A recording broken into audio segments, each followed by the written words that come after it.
Flop.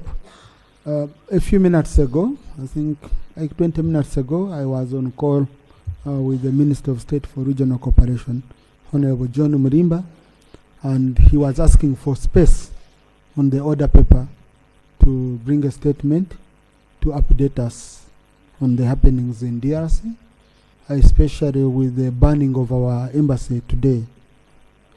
Yes, our embassy this afternoon was burnt, is on fire.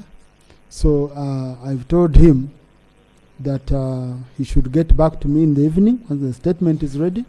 We can accommodate him tomorrow, okay, as the first item, and then we go to the BFP. But government already has moved requesting for space on the order paper.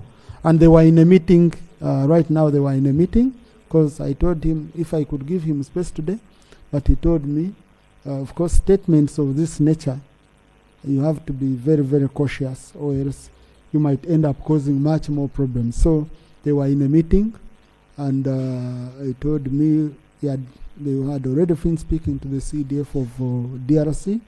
Then they were consulting other people to finalize on a statement which can come here. So I request that we do tomorrow, we give him space, since it was his initiative.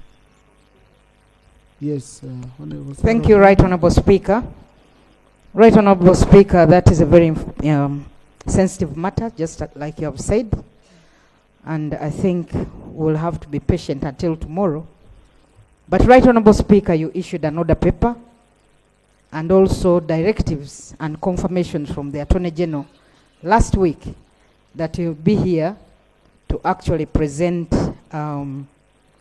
that statement on Dr. Besigye. But also, secondly, Right Honorable Speaker, the other issue, the order paper is very clear, and I think the third item was on the ongoing voter verification. I do not see the minister responsible here. Where? Oh, he's just arriving.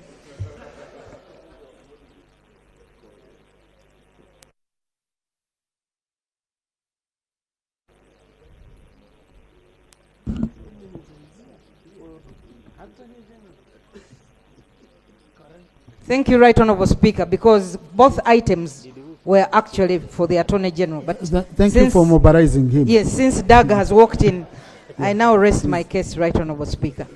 Thank you. Honorable colleagues in the public gallery, this afternoon, we have members from the Rotary Club of Kabaragara. They are here to observe proceedings of this house. Please join me in welcoming them. Okay. Thank you.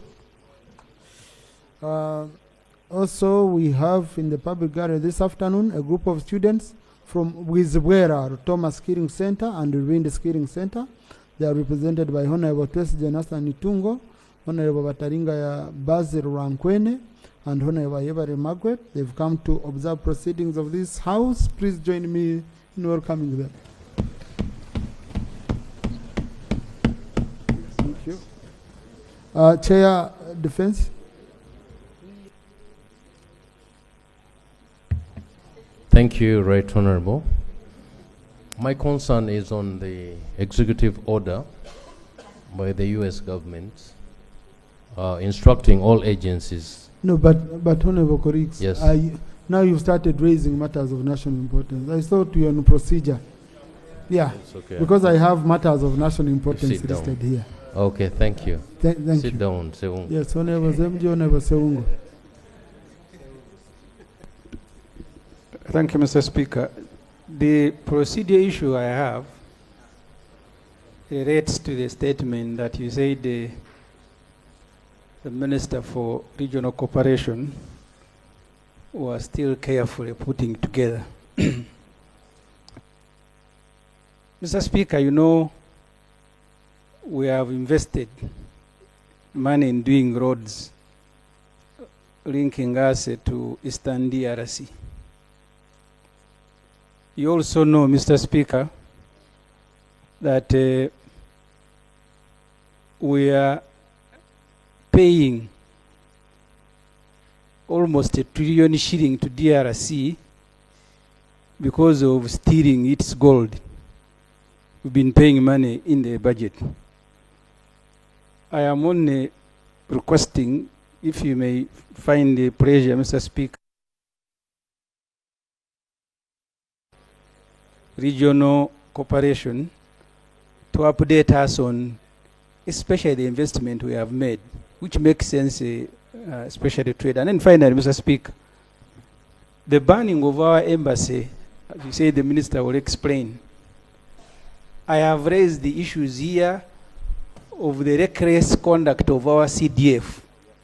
The other day he spoke in defense of, in support of M23, and we nearly got chased from Congo, our military who is fighting there.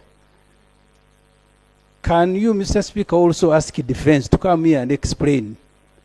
Because these things were bound to happen. When you're talking about it, some MPs thought we were joking.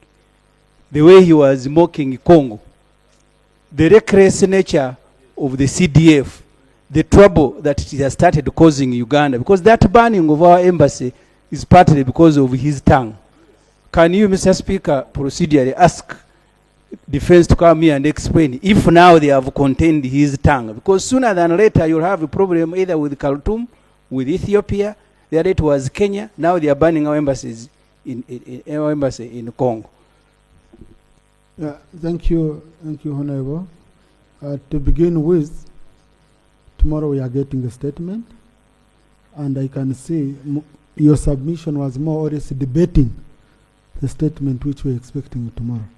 So let's first get a statement tomorrow, okay? Then if there are any clarifications from government, they'll be made here. They'll be made. Number two, really, I think it will be unfair for me to ask the Minister of Foreign Affairs to come and update government on roads we are doing in DRC, on payments, when these roads and their funding was approved by us as Parliament, and there is a sectoral committee in charge. When the money that has been paid as reparation to DRC was approved by us as a Parliament, we might not have same opinions on the same, okay?